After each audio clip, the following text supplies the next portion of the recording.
A lot of YouTubers have been showcasing their Teslas and other expensive electric cars with modern infotainment systems and great features lately. And I also like to watch these videos, and I am excited about the modern technology that is built into cars nowadays. However, unfortunately my reality is different. I'm not a rich person and I can't afford such an expensive car. My reality is a Ford Galaxy built in 2002, so believe it or not, my car is 21 years old and I'm truly grateful for every day it starts. A little bit Carporn.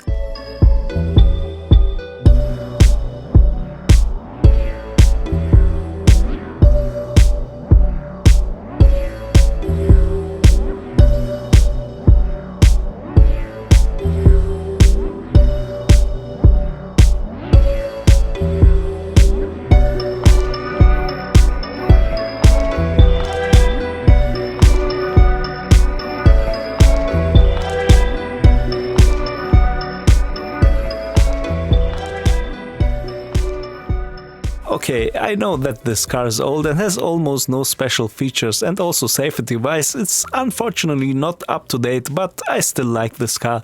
It has a lot of space, the look is timeless in my opinion. I get almost 1000 kilometers with a tank charge and I wouldn't necessarily call the car slow, it does its job.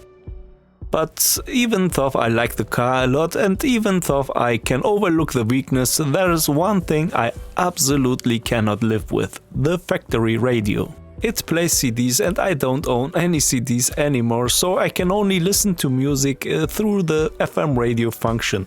It would could be nice if you could update this radio so that you arrive at least somewhat in the 21st century. So I looked around on the internet and it turned out for me first time a problem, namely that Ford had their own standard for their radios at the time. This means that neither 1-DIN or 2-DIN radios fit in my car. For 1-DIN radios I had to buy a bezel which actually looked visually quite good, but honestly I wanted a larger display, so I decided for the more brutal way and grinded the gap for the radio with the file so far that the 2-DIN radio has fit. Now it was time to find the right radio. Prerequisite for the purchase for me was that the device supports both Android Auto and Apple CarPlay, and I bought the cheapest radio on Amazon for €80, which met these requirements. I must honestly say that I didn't have high expectations of the device and thought that junk would be delivered, but the device surprised me positively in the end. Let's first have a look at the unboxing. Considering the price, you get a very extensive content for what is offered. Let's take a look at that. We have a rear view camera, which I honestly didn't have in mind at the beginning. I didn't plan to install one, but more on that later. Then we have a remote control that can be attached to the steering wheel, and we have a second remote control and of course numerous cables. I'll just show you briefly if this device worked. To my amazement, I have to say that even for small money, you get a reasonably usable user experience. Okay, it's not the fastest device, that should be obvious for the price, but everything works so far.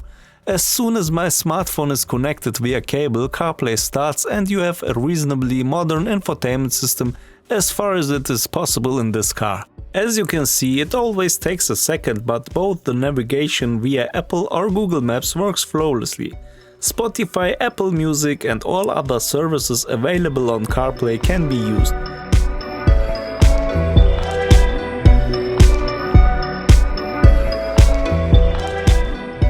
But because I'm stupid, I broke the device when I removed it again and had to buy a new one directly. This time I wanted to try out whether a few euro more might lead to a more performant device and came across this Podofo radio. It has only average ratings, but I also have only an average car.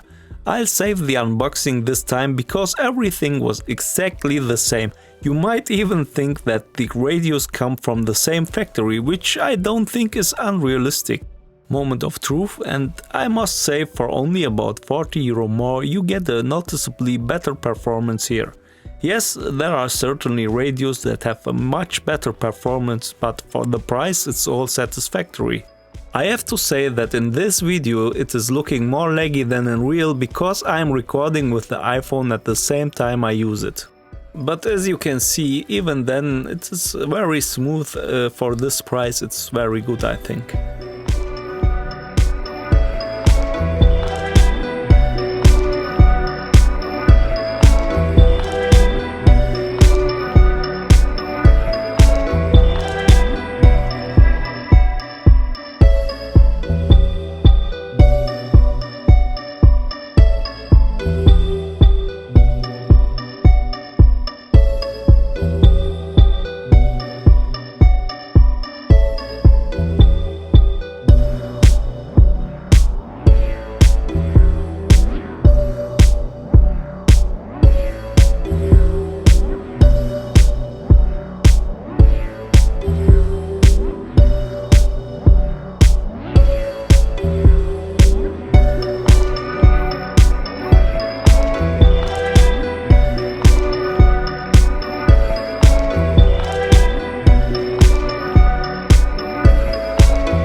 This time I overcame my fear and also dared to use the rear view camera. First I hid the cables under the trim of the vehicle and pulled to the rear. In the wiring, thanks to numerous help of good YouTube instructions, I did everything right and connected the rear camera to the rear lights of the car. I then taped the camera outside the vehicle with double-sided tape and voila, I had a rear view camera. I have to say I didn't expect to get the CarPlay infotainment system with a rear camera for the price of €140, but that's exactly what happened, and it all works reliably and reasonably smoothly. For a 21-year-old car, that's more than enough. I am satisfied, and I would also be burning interested in what you have installed for radios in your cars. Is there perhaps an insider tip? And if you want to see more content like this, then leave a subscription and a like there. Until the next video, have a good day.